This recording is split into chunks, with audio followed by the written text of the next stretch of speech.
ସମସ୍ତଙ୍କୁ ପ୍ରେଜ୍ ଦ ଲର୍ଡ। ସଦାପ୍ରଭୁଙ୍କର ଗୌରବ ହେଉ। ଆଜିର ପ୍ରସଙ୍ଗ ଯୀଶୁଙ୍କର ରକ୍ତ ମୂଲ୍ୟବାନ କାହିଁକି ଅଟେ? ଆତ୍ମିକ ଦୁନିଆରେ ବ୍ଲଡ୍ ହିଁ ସବୁକିଛି ଅଟେ। ବ୍ଲଡ୍କୁ ନେଇ ଅନେକ ତାନ୍ତ୍ରିକମାନେ ଗୁଣିଗାରିଡ଼ି କରିଥାନ୍ତି।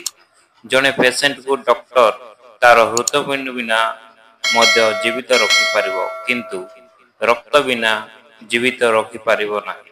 ସମସ୍ତେ ଭାବନ୍ତି ମଣିଷର ମୁଖ୍ୟ ଅଙ୍ଗ ହେଉଛି ହୃତ୍ପିଣ୍ଡ, କିନ୍ତୁ ଆପଣ ଜାଣିଛନ୍ତି କି ଆପଣଙ୍କର ହୃତ୍ପିଣ୍ଡ ନୁହେଁ, ମାତ୍ର ଆପଣଙ୍କର ରକ୍ତ ହେଉଛି ସବୁଠାରୁ ମୁଖ୍ୟ ଜିନିଷ, ଯାହାଦ୍ୱାରା ଆପଣ ବଞ୍ଚିଛନ୍ତି।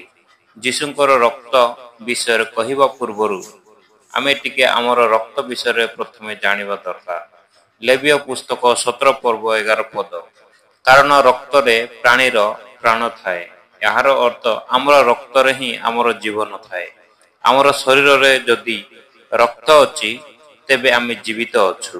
ଆମେ ଯେତେବେଳେ ନିଶ୍ୱାସ ନେଉ, ସେତେବେଳେ ଆମ ଶରୀରରେ ଅକ୍ସିଜେନକୁ ଗୋଟିଏ ଜାଗାରୁ ଆଉ ଗୋଟିଏ ଜାଗାକୁ ରକ୍ତ ହିଁ ନେଇକି ଯାଏ। ଆମେ ଯେତେବେଳେ ଖାଦ୍ୟ ଖାଉ, ସେତେବେଳେ ମଧ୍ୟ ଆମ ରକ୍ତ ଆମ ଶରୀରରେ ବହୁତ କାର୍ଯ୍ୟ କରିଥାଏ, ଯାହାଦ୍ୱାରା କି ଆମର ଶରୀରର ଅଙ୍ଗ ପ୍ରତ୍ୟଙ୍ଗ ମଧ୍ୟ କାମ କରନ୍ତି। ଆମର ରକ୍ତ ହିଁ ଆମର ଶରୀରର ରୋଗ ସହିତ ଯୁଦ୍ଧ କରେ, ଯାହାକୁ ଆମେ ରୋଗ ପ୍ରତିରୋଧକ ଶକ୍ତି ବୋଲି କହୁ।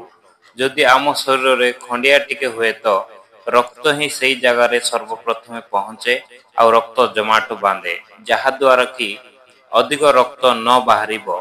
କହିବାକୁ ଗଲେ ରକ୍ତ ଦ୍ୱାରା ହିଁ ଆମେ ସୁସ୍ଥ ସବଳ ଆଉ ହେଲ୍ଦି ଦେଖାଯାଉ। ମୋହର କହିବାର ଅର୍ଥ ଏହା ଅଟେ କି ଯେତେବେଳେ ଜଣେ ରୋଗୀର ରକ୍ତ ହିଁ ଖରାପ ହୋଇଯାଏ, ତ ତାର ବଞ୍ଚିବାର ଆଶା ନଥାଏ। ଯେପରିକି ଜଣେ ଏଡ୍ସ ରୋଗୀ ଆଉ ଜଣେ ଏଡ୍ସ ରୋଗୀକୁ ରକ୍ତ ଦେଇପାରେ ନାହିଁ। ଏଡ୍ସ ଏକ ଏପରି ରୋଗ ଯାହା ରକ୍ତରେ ହୋଇଥାଏ। ଯଦି କାହାର ରକ୍ତ ଖରାପ ହୁଏ, ତ ସେ କେବଳ ସୁସ୍ଥ ଆଉ ସଫା ରକ୍ତ ଥିବା ଲୋକଙ୍କ ଠାରୁ ହିଁ ରକ୍ତ ନେଇପାରିବ। ସବୁ ରୋଗ ବ୍ଲଡରେ ହିଁ ହୋଇଥାଏ। ତେଣୁ ଡକ୍ଟର ରୋଗୀକୁ ସର୍ବପ୍ରଥମେ ତାର ବ୍ଲଡ ଟେଷ୍ଟ କରିବାକୁ କହିଥାନ୍ତି, ଯାହାଦ୍ୱାରା ସେ ରୋଗକୁ ଚିହ୍ନି ପାରିବେ।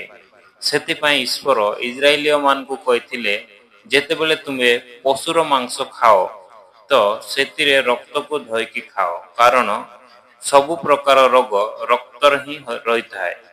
ଯେତେବେଳେ ଆଦମ ଆଉ ହବା ପାପ କଲେ, ସେମାନେ ପାପ କଲେ ଆଉ ସେଇ ପାପ ଆମର ପୂର୍ବପୁରୁଷ ଦ୍ୱାରା ଆମର ଶରୀରରେ ମଧ୍ୟ ଆସିଲା। ତେଣୁ ଆମେ ମଧ୍ୟ ପାପୀ ହେଲୁ। ଆମର ରକ୍ତରେ ମଧ୍ୟ ପାପ ଆସିଲା।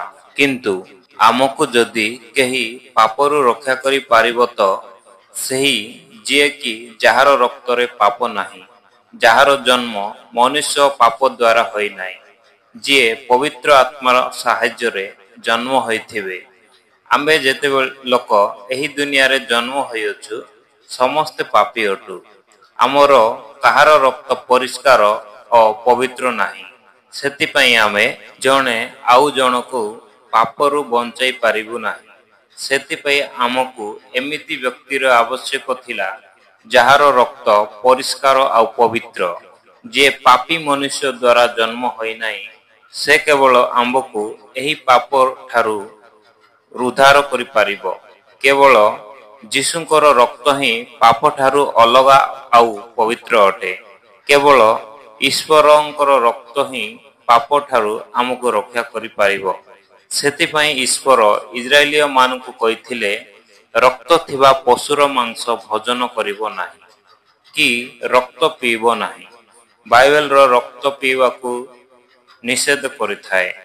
ଈଶ୍ୱରଙ୍କର ଏହି ଆଜ୍ଞାକୁ ଇସ୍ରାଏଲୀୟମାନେ ବହୁ ବର୍ଷରୁ ପାଳନ କରି ଆସୁଥିଲେ। ମାତ୍ର 2000 ବର୍ଷ ପୂର୍ବେ ଯୀଶୁଙ୍କର ଶେଷ ଭୋଜ ପ୍ରସ୍ତୁତ କଲେ। ମାତ୍ୟୁ 26 ପର୍ବ 26, 27, 28 ପଦରେ, ନିଅ ଭୋଜନ କର, ଏହା ମୋର ଶରୀର ବୋଲି ଯୀଶୁ କହିଥିଲେ। ଆଉ ସେ କହିଥିଲେ, ଏହା ପାନ କର, ଏହା ମୋର ରକ୍ତ। ବହୁ ବର୍ଷ ପରେ ଏପରି ଘଟଣା ଘଟିଥିଲା।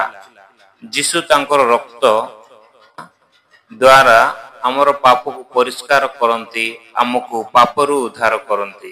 ଯଦି ଯୀଶୁ ଖ୍ରୀଷ୍ଟଙ୍କୁ ଉଦ୍ଧାରକର୍ତ୍ତା ବୋଲି ମାନନ୍ତି, ତେବେ ଆପଣଙ୍କୁ ଯୀଶୁଙ୍କର ରକ୍ତ ହିଁ ପାପରୁ ଉଦ୍ଧାର କରିବ। ରକ୍ତ କୌଣସି ସାଧାରଣ ବିଷୟ ନୁହେଁ। ଏହି ରକ୍ତର ବଳିରେ ତାନ୍ତ୍ରିକମାନେ ତନ୍ତ୍ରବିଦ୍ୟା ସାଧନ କରନ୍ତି।